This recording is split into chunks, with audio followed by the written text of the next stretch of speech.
తెలుస్తుందండి, దాంట్లో డౌట్ లేదు. అది డౌట్ ఒకటే ఉంటే ఏంటంటే ఇది 90 దాకా వెళ్తుందో అని ఒక డౌట్ ఉంది అంతే. అవును, ఎందుకంటే అక్కడ ఉన్న మలయాళం ఛానల్స్ చాలా మటుకు ఫాలో చేస్తున్నాను, ఎందుకంటే నేను కూడా కేరళ నుంచే. సో అట్లాంటి పరిస్థితుల్లో యూడిఎఫ్, ఎందుకంటే ఎల్డిఎఫ్ వ్యతిరేకత చాలా ఎక్కువ ఉంది, చాలా ఎక్కువ ఉంది. అండ్ స్పెసిఫిక్లీ వ్యతిరేకత ముఖ్యమంత్రి వ్యతిరేకత ఉంది. యూజువల్లీ వ్యతిరేకత పార్టీలో ఎమ్మెల్యేల మీద ఉంటది, ఎమ్మెల్యేలు పార్టీ మీద వ్యతిరేకత ఉంది, కానీ దానికన్నా ఎక్కువ వ్యతిరేకత అక్కడున్న ముఖ్యమంత్రి మీద ఉంది. ఆయన మీద ఉన్న ఆరోపణలు, ఆయన చేస్తున్న అక్కడ కుంభకోణాలు, ఆయన ఒక అరెగెన్స్ ఒకటి, ఇదన్నీ చూస్తున్నప్పుడు ఆయన ఎట్లన్నా గద్దింపాలని అక్కడ ప్రజలు అనుకున్నారు. పార్టీ చాలా ప్రయత్నం చేశారు, పెద్ద పెద్ద వాగ్దానాలు చేశారు, పెద్ద ఏం చెప్తారు క్యాంపెయిన్ నడిపించారు. మేము పవర్ కట్ 0 చేసామని చెప్పి, కానీ నిన్నటి నుంచి ½ అవర్ పవర్ కట్ మొదలైంది. రిజల్ట్ వచ్చాకనే ఒక రోజు ముందు, ఎగ్జిట్ పోల్ వచ్చాకనే ఒక రోజు ముందు మొదలైంది. సో కేరళలో ఈ జరిగింది ఒకటే కారణం ఏంటంటే పినరాయి విజయన్. కాంగ్రెస్ గెలుస్తున్నారని చెప్పట్లేదు, పినరాయి విజయన్ ఓడిపోతున్నారు. మనకు తెలుసు, దీనికన్నా 2 ఎలక్షన్ దీనికన్నా ముందు కూడా పినరాయి విజయన్ వాళ్ళు ఎల్డిఎఫ్ గెలిచారు. కేరళలో ఎల్డిఎఫ్ అంటే సిపిఎం, సిపిఐ, దాని తర్వాత చిన్న పార్టీలు చేయాలి, కేరళ కాంగ్రెస్, మాణి లాంటిది. కానీ వాళ్ళు లాస్ట్ 2 ఎలక్షన్ గెలిచిన దానికి లోక్సభ ఎలక్షన్ తో పరిస్తే లోక్సభలో వాళ్ళకి ఒకటే సీట్ వచ్చింది ఎల్డిఎఫ్ కి. కానీ ఇక్కడ వచ్చినప్పటికీ వాళ్ళకి అసెంబ్లీ గెలుస్తున్నారు. వాళ్ళు ఎట్లా జరిగిందని చాలా మటుకు ప్రశ్నలు ఉండేదాన్ని, కానీ దాని లోకల్ ఇష్యూస్ చాలా మటుకు ఉండే. అక్కడ ఒకటి కాంగ్రెస్ యూడిఎఫ్ అనేది ఒక స్ప్లిట్ హౌస్ ఉంది, ఇప్పుడు కూడా అంతే. అక్కడ ఇప్పుడు గెలుస్తున్నారని తెలిసినప్పటి నుంచే పోయిన ఒక వారం 10 రోజుల నుంచి పెద్ద క్యాంపెయిన్ నడుస్తుంది, ఎవరు ముఖ్యమంత్రి అవుతారు అని. పార్టీ గెలుస్తారని కాదు, అది వాళ్ళు టేకెన్ ఫర్ గ్రాంటెడ్ అన్నమాట. అక్కడ విడి సతీష్ అని ప్రెసిడెంట్ లీడర్ ఆఫ్ అపోజిషన్ ఉన్నారు. దాని తర్వాత మన కేసీ వేణుగోపాల్ ఢిల్లీ ఇంపోర్ట్ ఆయన ఉన్నారు, మళ్ళీ రమేష్ చెన్నితల. వీళ్ళు ముగ్గురులో యాక్చువల్ కేపబుల్ ఉన్న మనిషి విడి సతీష్, ఎందుకంటే ఆయనే ఎలక్షన్ గెలిపించారు పార్టీని, దాని డౌట్ లేదు. చాలా చాలా కష్టపడి క్యాంపెయిన్ చేశారు. ఇప్పుడు కాదు, చాలా రోజులు చేస్తున్నారు. ఈవెన్ అసెంబ్లీలో కూడా చాలా మంది డిబేట్స్ పార్టిసిపేట్ చేసి చాలా బాగా పర్ఫామ్ చేశారు ఆయన. కానీ అప్పుడు ముఖ్యమంత్రి పదవికి వచ్చినప్పుడు అక్కడ కొట్లాడు ఉంది, కానీ అది నేను అనుకుంటాను ఫైనలీ సెటిల్ అయిపోతుంది. రమేష్ చెన్నితల గారికి ఎక్స్పీరియన్స్ ఉంది, కానీ ఆయనకి పాపులారిటీ లేదు ఎక్కువ. అంటే ఇప్పుడు సౌత్ లో రేవంత్ రెడ్డి గారు కూడా అక్కడ పెద్ద ఎత్తున క్యాంపెయిన్ చేసిన పరిస్థితి. అంటే రేవంత్ రెడ్డి గారి ఇమేజో లేకపోతే ఇక్కడ, ఎందుకంటే ఇక్కడ కొన్ని స్కీమ్స్ తెలంగాణలో ఏవైతే పెట్టారో అటువంటి స్కీమ్స్, ఉచిత బస్సు కూడా అక్కడ చేసిన పరిస్థితి, పెద్ద ఎత్తున క్యాంపెయిన్ చేశారు. అయితే తెలంగాణలో ఏమేం చేశారో అవన్నీ కూడా అక్కడ చెప్పారు, మేము తెలంగాణలో చేశాం, కర్ణాటకలో చేశామని. అది ఎన్న పనిచేసింది అంటారా? రేవంత్ రెడ్డి ఇమేజ్ అక్కడ ఎన్న పనిచేసిందంటారా? రేవంత్ రెడ్డి గారు ఫస్ట్ తెలుసుకున్న ఒక మాట, అక్కడ కేరళలో స్టేట్ ట్రాన్స్పోర్ట్ కార్పొరేషన్ 10% ఉంది వాళ్ళకి మార్కెట్ షేర్.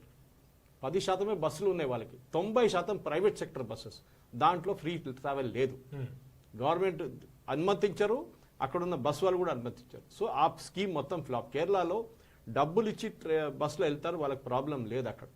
ఇక్కడ మన దగ్గర చేసినట్లు వాగ్దా అక్కడ చేసి కూడా కేఎస్ఆర్టీసీ బస్సులో వెళ్ళొచ్చు, కానీ అక్కడ కూడా పెద్ద గొడవ కాబట్టి రేవంత్ రెడ్డి అక్కడ చేసిన క్యాంపెయిన్ లేకపోతే చాలా ఎఫర్ట్స్, వివిధ రకాల ఎఫర్ట్స్ అన్ని కూడా అక్కడ పెట్టారని చెబుతుంటారు. అది ఏదైనా ఉందా కొంత ఇంపాక్ట్? కేరళలో అక్కడ స్కీమ్లతో ఎక్కువ పనిచేయదండి, స్కీమ్లు ఉన్నాయి లేదని కాదు. పినరాయి విజయన్ గారు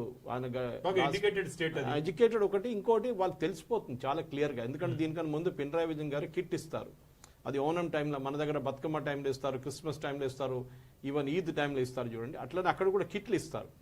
ఒకసారి 2 సార్లు ఇచ్చారు, దాని తర్వాత అక్కడ ప్రజలకు తెలిసిపోయింది ఈయన ఓట్ల కోసం వస్తున్నాడని చెప్పి కిట్లు బంద్ అయిపోయినాయి ఇప్పుడు. రెండోది, కేరళ చాలా మటుకు ఫైనాన్షియల్ క్రైసిస్లో ఉంది.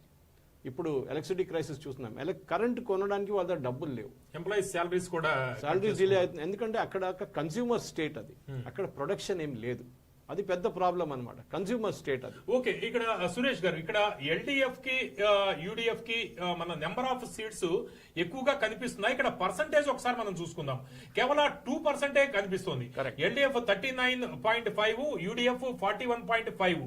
ఇది పూర్తిగా మనం ఇటువంటి సర్వేల్ని నమ్మే అవకాశం ఉందా, లేకపోతే ఏదైనా మ్యాజిక్ ఏదైనా జరిగే అవకాశం ఏదైనా ఉందా? కేరళలో ఎప్పుడు విన్నింగ్ లూజింగ్ మార్జిన్ చాలా తక్కువ ఉంటుంది, ఎప్పుడు మొదటి నుంచి అంతే. ఎల్డిఎఫ్ 10 years నుంచి అక్కడే ఉంది, కానీ 2% ఉంటుంది, 2, 3, 4% ఉంటుంది, దానికన్నా ఎక్కువ ఉండదు. ఓకే, సో ఈ పరిస్థితుల్లో ఇప్పుడున్న దాంట్లో చూస్తే మనకి ఇది I'm not surprise with this number. Okay, కానీ మీరు ఇది యావరేజ్ అక్రాస్ ద స్టేట్ తీసుకుంటున్నారు, కానీ కొన్ని ప్లేసెస్, కొన్ని చోట్లలో సిపిఎం స్ట్రాంగ్ హోల్డ్స్ ఉన్నాయి. ఫర్ ఎగ్జాంపుల్ కన్నూరు డిస్ట్రిక్ట్ తీసుకోండి, అదే సిపిఎం వాళ్ళ కంచుకోట అది. అట్లనే కాంగ్రెస్ కు ఉంది ఒకటి, ఎక్కడ కోటయం వైపు, ఎర్నాకుళం వైపు క్రిస్టియన్ పాపులేషన్ ఉంది, అక్కడ ఉంది. నార్త్ మలబార్ అనగానే నార్త్ కేరళలో అక్కడ ముస్లిం లీగ్ పట్టు ఎక్కువ ఉంది, అక్కడ ముస్లిం లీగ్ ఓట్ ఎక్కువ ఉంటుంది. కానీ చాలా మటుకు కేరళలో ఈ విన్నింగ్ లూజింగ్ మార్జిన్ చాలా తక్కువ ఉంటుంది.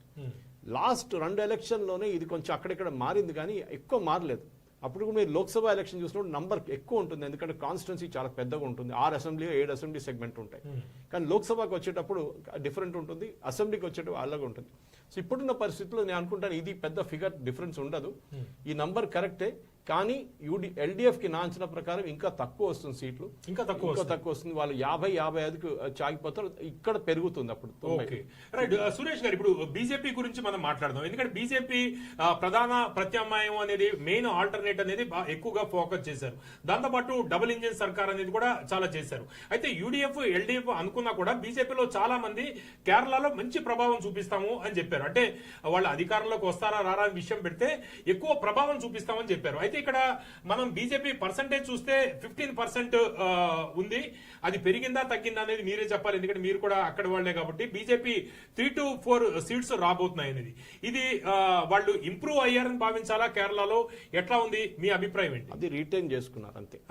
కేరళలో హిందూ పాపులేషన్ ఇప్పుడు లేటెస్ట్ సెన్సస్ రాలేదు కానీ పాత సెన్సస్ తీసి దాన్ని కొంచెం తగ్గిస్తే కేరళ పాపులేషన్ హిందూ పాపులేషన్ 43 నుంచి 40% ఉందని, అంతే 44-43 దీని అడ్మిట్లో ఉంది. సో మీరు హిందూ పాపులేషన్ తీసుకోగానే కేరళలో కొన్ని పాకెట్స్లో హిందూ పాపులేషన్ స్ట్రెంగ్త్ ఉన్నారు వాళ్ళకి. ఒకటి నార్దర్న్ కేరళ కాసర్గోడ్ వైపు చూస్తే, కాసర్గోడ్లో కర్ణాటక బార్డర్, అది కాసర్గోడ్ నీలేశ్వరం అట్లాంటి కాన్స్టిట్యున్సీలో హిందూ పాపులేషన్ ఎక్కువ ఉన్నారు. అక్కడ బీజేపీకి ఎప్పుడు హిందూ ఓట్లు ఎక్కువ వస్తుండే, కానీ గెలవడంతా ఓట్లు రాకుండే.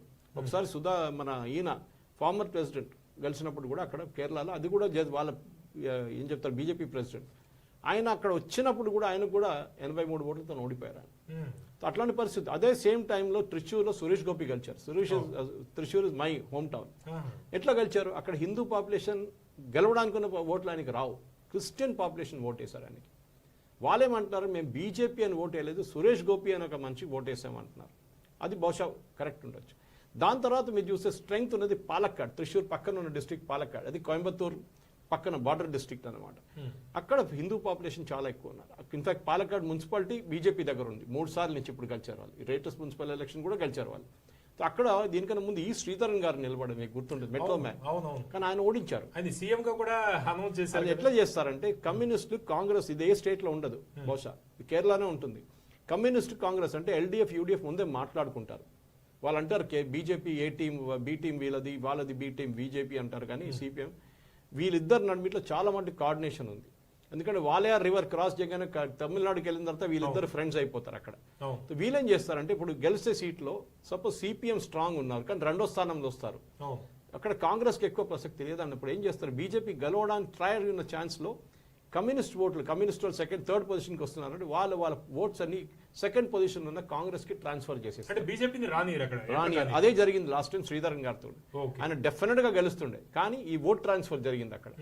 ఈ ఓట్ ట్రాన్స్ఫర్ ట్రివాండ్రంలో కూడా జరిగింది, ట్రివాండ్రం టౌన్ లో జరిగింది, నేమంలో జరిగింది, కాసర్గోడ్లో కూడా చాలా మటుకు ఓట్ ట్రాన్స్ఫర్ జరిగింది. సో ఈ ఓట్ ట్రాన్స్ఫర్ తోనే బీజేపీకి సీట్లు ఎక్కువ రావు. ఈ 3-4 కూడా చాలా ఆప్టమిస్టిక్ నంబర్. నేమం ఒక కాన్స్టిట్యున్సీ, దీనికన్నా ముందు రాజగోపాల్ గారు 2 ఎలక్షన్ ముందు గెలిచారు అక్కడి నుంచి. అది అక్కడ ఇప్పుడు ఈసారి రాజీవ్ చంద్రశేఖర్ అక్కడి నుంచి పోటీ చేస్తున్నారు, ఆయన బహుశా గెలవచ్చు.